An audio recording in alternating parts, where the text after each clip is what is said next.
This is Tristan harvesting on our home place. This is his first year of harvest. That's the combine he bought from Terry Schaefer. And we're cutting the last little piece. It's the weediest piece we had, so we saved it for last. Doing a good job, not bad for a 14-year-old.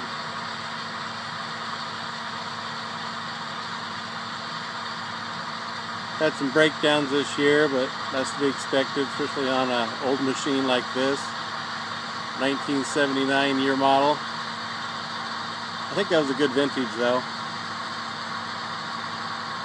Nothing like these older combines to chew through some of the weeds.